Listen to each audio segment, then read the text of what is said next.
Hey, faith listener. Welcome to Season 6 of the Bible Explained podcast, the podcast where the Bible gets explained. So grab your cup of coffee and enjoy today's discussion from the book of Joshua.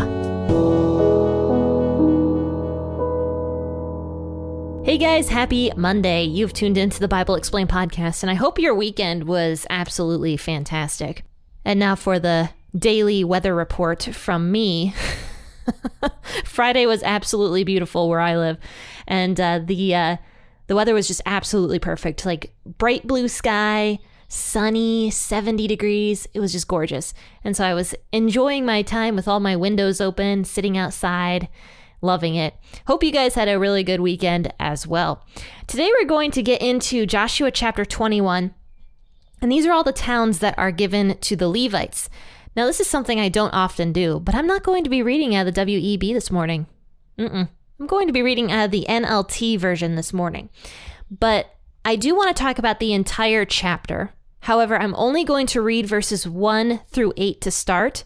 Then I'm going to break down verses 9 through 40 for you guys, and then continue reading verses 41 through 45. And today we are just going to discuss a lot more about the Levite clan, why they are so important, the cities they were about to receive, and also why Jesus is our high priest now, and the relation between Jesus and the Levites. So let's talk about all that. Please feel free, as usual, to grab the version of the Bible that you prefer to read out of. And let's jump right in this morning to Joshua 21, 1 through 8. Then the leaders of the tribe of Levi came to consult with Eleazar the priest, Joshua the son of Nun, and the leaders of the other tribes of Israel.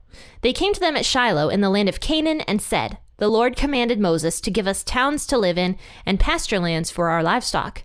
So by the command of the Lord, the people of Israel gave the Levites the following towns and pasture lands out of their own grants of land.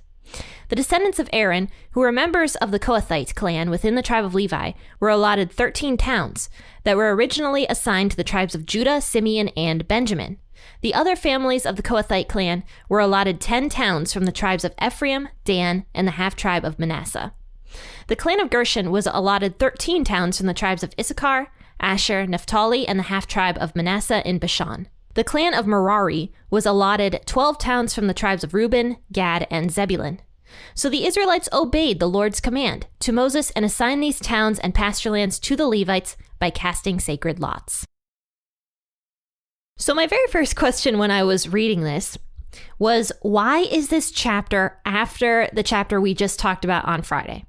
Because on Friday we discussed the cities of refuge that were supposed to be Levite cities, and anybody that was a manslayer could come to one of these cities of refuge and like take refuge there basically from the Avenger of Blood. We talked about all that on Friday. So as I read today's chapter, with all of these cities finally being given to the Levites, I was like, why isn't this chapter before the cities of refuge chapter? Because doesn't it seem like the 48 cities we're talking about today would have to be assigned before the cities of refuge were assigned? But the fun fact is, as I was reading this more in depth, is that it does seem like the cities of refuge were already assigned. I might be wrong about that, but it kind of seems that way, because if you look from verses 9 all the way through 40, it talks about each and every city that was given to the tribe of Levi. And it says actually that many of these cities, as they're being mentioned, were already a city of refuge. And when I went back and read Joshua 20 more in depth about the cities of refuge, I was kind of like, oh, it doesn't actually say that the Levites have gotten their cities yet. And so perhaps the cities of refuge were actually put in place before the Levites even received their other cities. It could be. Or it could have been done at the same time, or it could have just been out of order because Joshua is relaying this as he remembers things, because Joshua wrote the book of Joshua. But I don't know. It does seem to me, though, that the cities of refuge were put in place before the tribe of Levi actually received their 48 cities. So that's hopefully an answer to that question as to why this seems out of order. It may not actually be out of order. Okay, so moving into verses 1 through 8, it actually talks about how these elders of the tribe of Levi come to Eleazar the high priest and to Joshua, and they're like, okay, look, All of the other tribes received their inheritance. They're all pretty much settled in their land. And it's time for us to receive the 48 cities that we were promised by God. And that was promised like way back in Numbers, I think it was, where God said to Moses that when the people go into the promised land, the Levites would receive their own cities all throughout the promised land. And we talked more about that on Friday as well. So the elders are ready for their cities. So they go to Joshua, they go to Eleazar the priest. Joshua and the priest gives the Levites their 48 cities. Now, one thing you might not remember, because I also didn't remember this, but we talked about this pretty in depth in the book of Exodus, that there were 3 tribes that actually made up the tribe of Levi, or rather, there were 3 main families that made up the tribe of Levi. And I did not remember this at all. And it gets kind of confusing, when we start talking about like half tribes and how Dan settled in 2 places in the promised land. And, it gets confusing. But the tribe of Levi had 3 main families in their tribe. And those families were the Kohathites, the Gershonites, and the Merarites. The tribe of Levi were not just the priests, though that was a big part of what they did. The tribe of Levi also took care of the temple and helped people understand God's law better. That was basically the entire role of the Levites, though I'm sure there was a lot more to that. I'm sure there was a lot more things that they did, but that was kind of their main role. And so the 3 families of Levi, if you guys remember this, each had a different role. The Kohathites were actually like the most set apart part of Levi, the most holy people basically of Levi. And the Kohathites were the ones that were supposed to take care of the holy things in the temple, like the temple furniture. For example, the Ark of the Covenant. Not any Levites could carry the Ark of the Covenant. It had to be a Kohathite member of the Levi tribe to carry the Ark of the Covenant. So it wasn't just any Levite. It was only for the Kohathites to carry the Ark of the Covenant, to take care of the Ark, and also other temple furniture and holy things. Like I think they also had to take care of the veil that covered the most holy place inside the temple. So they would take care of like the holiest things. That was the role of the Kohathites. The Gershonites would take care of anything that was decorative in the temple. So there were probably a lot of artisans in the Gershonite family. They would take care of anything that looked decorative. They would repair it. They would make sure that there was enough money to purchase more of it, I would guess. And they also just helped make the temple look very beautiful. And so that was the role of the Gershonites. And then lastly, the Merarites would take care of the frame of the temple. So they would carry the pillars, they would carry the beams and like the little hooks and stuff that would like help the temple get set up. Because don't forget, the temple was basically just a glorified tent, for lack of a better term of describing it. It was a very beautiful tent, but it was meant to be traveled around with the people. But now that the people are in the promised land, eventually that tent turns into a non-movable place of worship, and we'll get into that later. But the Merarites just took care of the outside of the tent of meeting, or the temple, basically. So I would guess the Merarites were actually a lot of builders and just people that would know how to reframe everything and put things together. More of like an engineer or architect, I would guess, is what the Merarites really focused on. So you can see that these 3 families of Levi each had their own special roles that they would have to do. And so now God is once again separating the Levites by their families.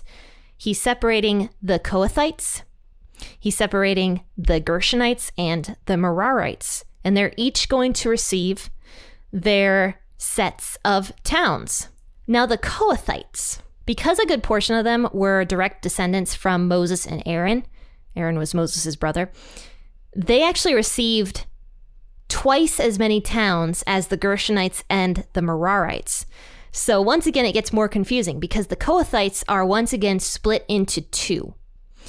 The ones that were directly related to Moses and Aaron, and the Kohathites who were not. But because of this, they received twice as many towns because they were directly related to Aaron, the first high priest, and Moses, the first judge, basically, of Israel, though that's debatable. But anyway, the Kohathites got their towns in Judah and Simeon, Benjamin, Ephraim, Dan, and half of Manasseh. And what's really interesting about this list, actually, if you look at these tribes that the Kohathites received their towns in, it's Judah, Benjamin, and Ephraim, and also Manasseh, which were the most blessed tribes in God's eyes.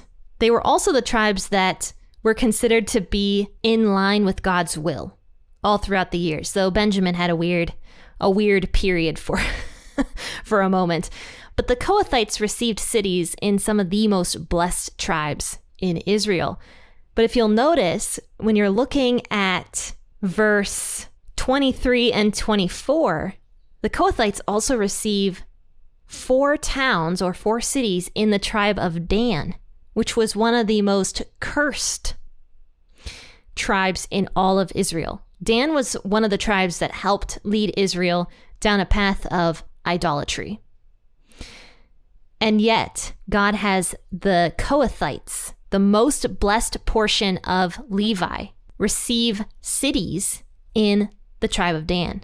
And I think this is because Dan was going to need, over the years, they were going to need the Kohathites there. They were going to need the holiest people, because otherwise, who knows what they would have done. But anyway, the Kohathites received 23 towns all throughout Judah, Simeon, Benjamin, Ephraim, Dan, and half of Manasseh. They received 23 towns in all. 13 of those towns were specifically for the Kohathites, who are direct descendants of Aaron. Now the Gershonites, moving on, they got 13 towns or cities from half of Manasseh, Issachar, Asher, and Naphtali.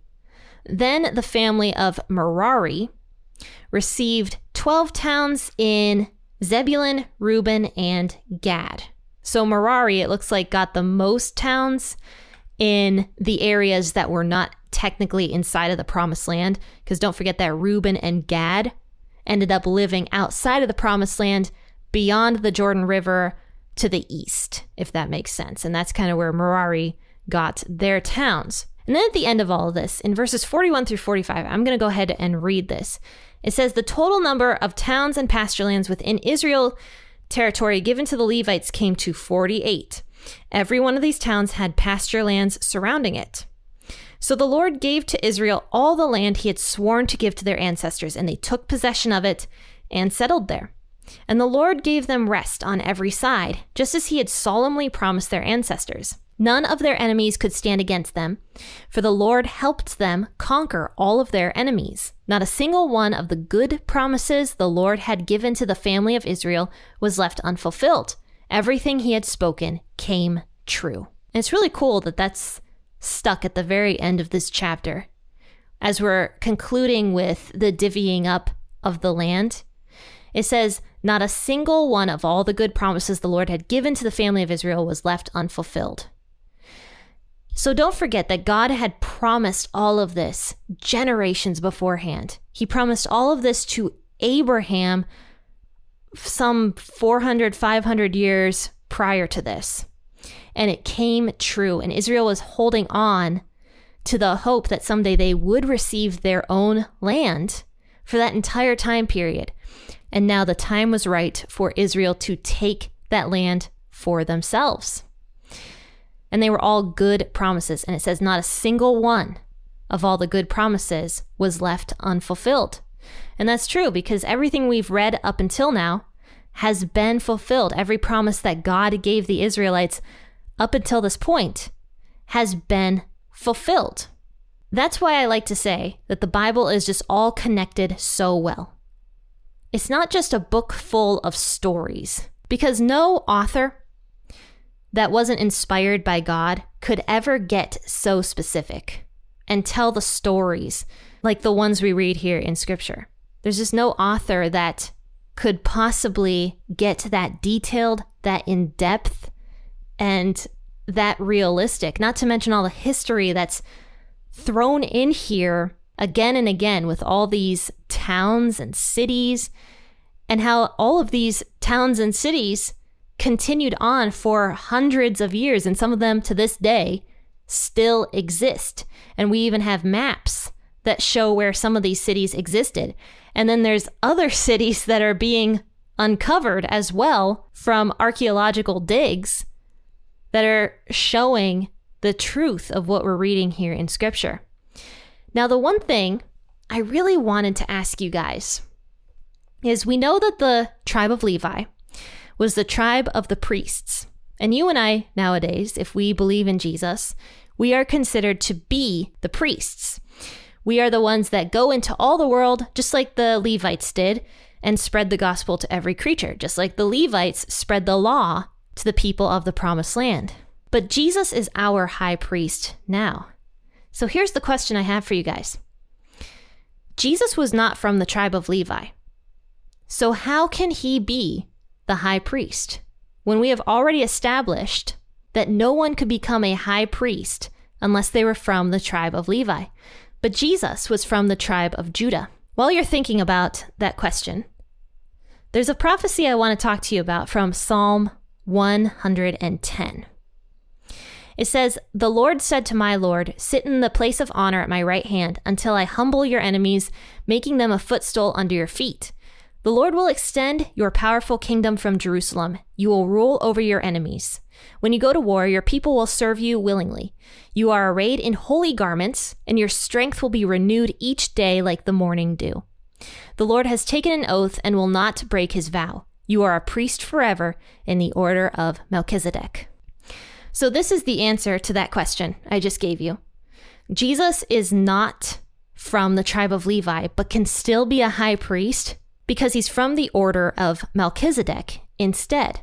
This was another prophecy that David wrote down hundreds of years before Jesus existed, and yet Jesus actually says that this psalm was about him. And you can see, if you read this, that this is definitely talking about Jesus, the Messiah, the King. But he's not from the order of the Levites. Instead, Jesus is from the order of Melchizedek. Melchizedek was a priest way, way back in the book of Genesis. This priest was only mentioned a handful of times, actually, in the Old Testament, but he was a godly priest. He was a good priest, and he happened to be Abraham's priest. Abraham, who was considered to be the father of the Israelite nation, considered Melchizedek to be his priest, which means that technically Melchizedek was over Abraham, if you think about that. So Jesus wasn't in line with the Levites. Instead, he was in line with Melchizedek, who was over the founder of the Israelite nation. So Jesus was basically above it all. He was above Abraham, just like Melchizedek was. It was before everything else. Jesus was always going to be our high priest. And it didn't matter if Jesus was from the tribe of Levi or not. And not to mention that very soon after Jesus ascended back into heaven and Rome took full control over Jerusalem, after a while, the tribes kind of started, I shouldn't say disappearing, that's not exactly true, but people started forgetting what tribe they were from. And that's why it's not mentioned as much anymore when you talk to somebody who is an Orthodox Jew. Now, some Jewish people might say that they know they're from a specific tribe because history was passed down in their family, proving that they were from a specific tribe. But a lot of Jewish people now do not know what tribe they are from. So that's another reason why it didn't matter if Jesus was from the tribe of Levi or not. And because Jesus, who is our high priest, if we believe in Jesus, he has given us something to do as priests who are under him. Even though I am a Gentile person, that means I am not a Jewish person, I still can be a priest because Jesus gave all of us the Great Commission, which is to go into the world and to preach the gospel to every single person. And so that is how we relate to the Levites here in Joshua 21. We get to go into all the world. We get to have a high priest that's over us. We get to be priests, and we get to spread the gospel to every single person. Well, faithful listeners, I hope you enjoyed today's episode. And check out everything I have going on in the description of this podcast episode, actually, because I got a lot more other than the podcast. I'm actually doing another YouTube video right now. I interviewed a good friend of mine who struggled with shame. And so we're going to talk about shame and how that holds us back. And I think it's a great discussion for anybody at all, basically. Including myself. But anyway, that's going to be up on the YouTube channel, so check all of that out and everything else linked in the description of the podcast episode. Friends and faithful listeners, I will see you tomorrow, 6 a.m. or whenever you choose to wake up and listen. Happy listening, and God bless.